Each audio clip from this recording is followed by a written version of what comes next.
Okay, so I want you to close your eyes and picture holding an apple in your hand. It's bright red. It's just been picked off the tree in the early morning, so it's covered in dew. Just then, the sun peaks above the horizon for the first time, and the sun's rays catch a drop of dew on the apple, making a radiant golden teardrop of light on the surface of the apple. You now lift your gaze to the horizon as the rising sun glows through the early morning mist of the apple grove, creating silhouettes of the trees. Just then, a honeybee arrives and settles on the apple and drinks some of the dewdrop. Okay, with that little story, what do you see in your mind's eye? Do you see a vivid picture or even a high-definition movie as the events unfold? Maybe you see more of a static picture, still detailed, but that picture jumps or morphs to a new image as the details of the story change. Or maybe you see an image, but it's fleeting or lacking in detail, or even colourless. Well, with my eyes closed, I see nothing, just blackness. Maybe just odd tendrils of vague light patches that have nothing to do with the scene being described, and more just the fading outline of what my eyes were just looking at before they closed. Welcome to the world of aphantasia. Hi, I'm Phil, a late diagnosed autistic older adult, and it's my mission to help the world understand the real picture of what autism is and dispel some of the very damaging and outdated myths. But more than that, these podcasts are my way of understanding my own autistic brain and the autistic life I've lived, both the challenges and the awesome bits. I hope by doing so out loud that other adults might recognise their own life's experiences and maybe come to understand their own journey. Today I want to talk about something that I had no idea existed until I started to research autism and how it might relate to me. And that is the concept that not everyone sees mental imagery in the same way. The natural assumption as we move through life is that everyone has roughly the same experience of the world around us. I mean, why would I even start to assume, or dare I say imagine, that someone else might actually have a detailed image in their mind of an object or event rather than just an understanding of that object or event? So you can imagine my surprise when I stumbled onto the topic of phantasia or mental imagery and its darker counterpart, aphantasia, or lack of mental imagery. What? People can actually imagine and see detail in their minds? To be honest, even after a year or two of having this understanding, it's still a bit mind-blowing that other people don't see what I see, or more specifically, they do see what I don't.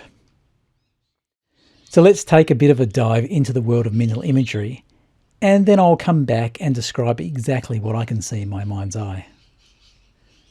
So this inability to form images is what's called aphantasia. But the reality is that mental ability lies on a spectrum from no mental imagery at one extreme to hyperphantasia at the other extreme. Hyperphantasia is categorised by the ability to form photorealistic, detailed mental imagery. So if you think back to our little story at the start of the podcast, if you were able to create that sort of photorealism in the image you created, and maybe could even imagine turning the apple around in your hand to see all around it, well, that might be more of an example of hyperphantasia. And of course, between these two extremes, we have phantasia, or normal visual imagery, and also hypophantasia, which is low mental imagery, but not as extreme as aphantasia. Across the wider population, approximately 1% of people experience aphantasia. About 3% experience hyperphantasia.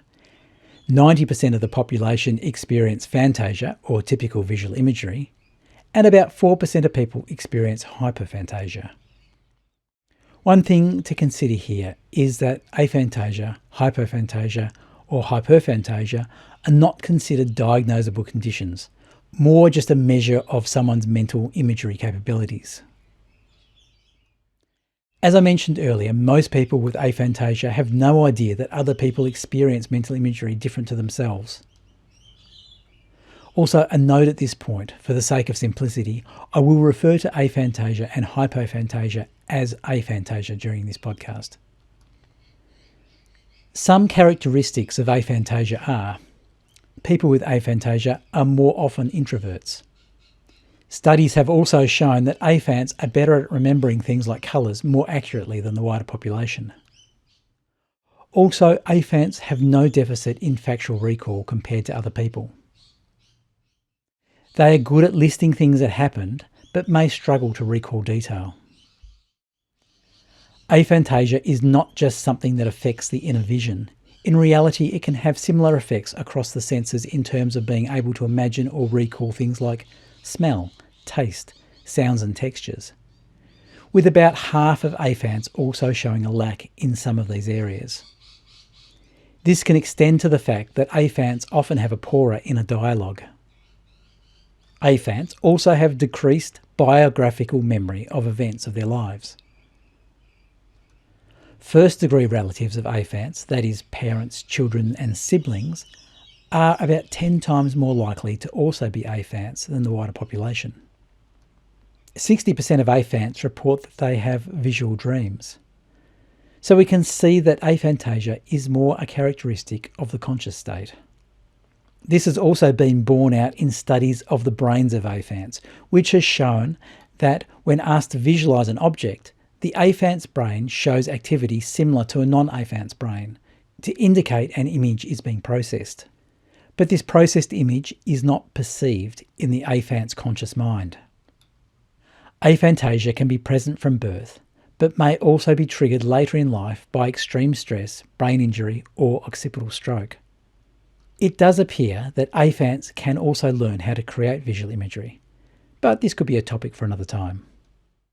When it comes to autistic individuals, it has been reported in some studies that up to 30% experience either aphantasia or hyperphantasia, which is obviously a significant difference to the 4% of the wider population.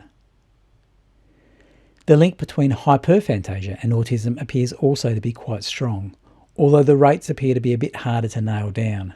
This may be because much of the focus in this area has been on aphantasia. But the range of data seems to suggest hyperphantasia may be experienced by up to 10 to 20% of the autistic population, or even higher.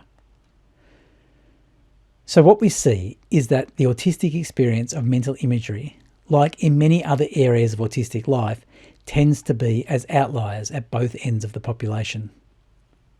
I need to be clear at this point. Aphantasia is not a direct autistic trait, but being aphantasic means you are more likely to be autistic. As you may be aware, autistic people have a strong tendency to take things literally. It could be that if the autistic person has very limited mental imagery, the nuance that can be created through processing a mental image and reaching a variety of conclusions might not be accessible to the autistic person, leading to more literal or rigid interpretations. Autistic people with aphantasia may struggle with spatial reasoning. This could cause issues with reading maps or finding locations. Autistic people may also struggle in learning environments when trying to visualise concepts. So does the fact that someone has limited or no mental imagery mean they have no imagination? Which is an accusation often levelled at autistic people. Well, no, imagination is not the same as visual imagery, but they are related in that visual imagery is a tool often used by the imagination. There are many examples of artists with aphantasia, so even the inability to see a mental image may not stop someone from painting a scene, for instance, from their imagination, even if they can't see it internally. The other possibly obvious conclusion that someone might reach is that a person with aphantasia would be a verbal thinker due to their lack of imagery. This is also not necessarily true. In fact, aphantasics also measure low in verbal thinking abilities. This lack of verbal thinking might also play into the fact that there is a strong correlation between aphantasia and dyslexia. When people read, they are typically making mental images to support the words they are reading. So this lack of mental imagery can compound dyslexia by not having that picture being built as we read to help decode meaning and lock it into memory. The inability to create detailed images can also make reading fiction less satisfying. And this general lack of mental imagery and recall also mean people with aphantasia are more likely to also experience face blindness or prosopagnosia. Last time we talked about synesthesia and when our senses overlap with each other. Now, while synesthesia is not typically associated with aphantasia, it is strongly related to hyperphantasia. So if you have really strong, vivid mental imagery, you might want to check out that podcast. Some of the common implications of aphantasia that may affect people in their daily lives might include a limited access to processing emotion. This links back directly to what we talked about in the podcast on Alexithymia. Imagery is an emotional amplifier, so without it we might struggle to identify our own emotions or be able to empathise as effectively with other people. This may also impact how we respond in conversations over the phone, if we can't easily picture what the other caller is talking about. This difference in imagery can also affect relationships when one partner has a clear picture in their head of a situation or problem, but the other partner seems to be unable to get to the same place because they just can't quite create the imagery required, leading to conflict, misunderstandings, and emotional disconnect. Aphantasia may also have implications for social interactions in general, as the aphant may lack the ability to visualise things like facial expressions or body language. Obviously, there is a strong crossover here with autism. Aphantasia can make it harder to daydream, which can also lead to a difficulty in planning for the future. A lack of visual imagery might also make it harder for aphants to understand metaphors if they can't visualise the image of the metaphor.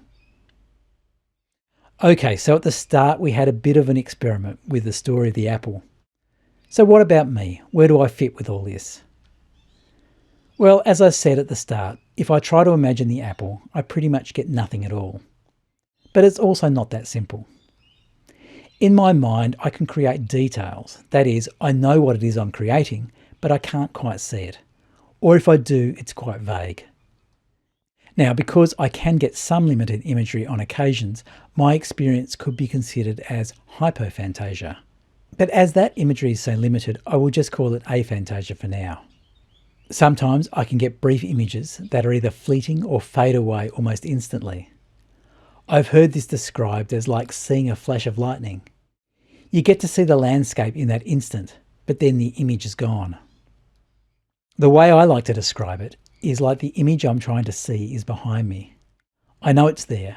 I know what all the details are, but if I turn around and look at it directly, it just fades away. It's also a bit like trying to see that first star of an evening when it's just starting to get dark. You can see it if you don't look at it, but as soon as you try to stare at it, it vanishes. The harder I try to get an image in my mind, the further it recedes from view. The same thing goes for memories. If I let it play in the background, I can kind of see it. But as soon as I focus on it, it all goes black. This is the same for faces. Even the people in my life who are the very closest to me, I can't see them clearly in my mind. We will come back to the topic of face blindness in detail next time. Now, something that I've mentioned in several of these podcasts is the fact that I have had an occipital or vision stroke about a decade ago. Now, these strokes can also trigger aphantasia, but in my case, I always experienced aphantasia, so the stroke did not change that for me in any way. Another aspect to my experience, which we have also talked about in previous podcasts, is that I am dyslexic. I can certainly see how this lack of internal imagery has compounded my experience of reading. But more than that, I can also see how it affects my processing of information, especially in regard to solving problems or forming solutions. An example here is trying to give an answer to a problem verbally. When someone tells me the details, I find that I can't hold the details in my mind because I can't picture them. Or rather, I can either hold the details or I can process the solution, but I can't do both at the same time. So for me, I find that I may need to write down the facts or figures on a piece of paper so I can see it before me to solve the problem, which is usually then easy. This is the same when trying to build something. I can't hold the dimensions and other details long enough to process it without drawing it. Now, one other point here is that I do dream on limited occasions. and those dreams are visual. But my waking memory of those dreams is visually almost non-existent, even though the dream itself may have evoked a strong emotion. Or maybe feeling might be a better word, as my Alexithymia means that emotion is more felt rather than understood. If we look back through history, we can see that there has been a division on mental imagery for a very long time, with the extremes of thought being expressed by Plato, who said, "Images of the perceptible world are shadows of shadows," compared with Aristotle, who stated, "The soul never thinks without a phantasma." So in summing up, if you're autistic, you are much more likely to experience mental imagery differently to non-autistics. And that might mean a lower ability to create mental imagery, or it might mean a higher ability to create mental imagery. So again, we need to emphasise that all autistic people are different in how they experience the world. Okay, so how do you think your visual imagery compares? If you're interested to take a self-test, I will leave a link in the description to the Aphantasia Network's Vividness of Visual Imagery questionnaire. This test just places you into one of 4 categories: aphantasic, hyperphantasic, phantasic, and hyperphantasic. Feel free to let me know how you went in the comments section. I will be interested to have a chat. On this test, I came out as hypophantasic. Okay, so that's my take on aphantasia and autism. Next time, I hope to dive into the related topic of face blindness. So I look forward to seeing you then. But apologies if I don't recognise you. Bye for now.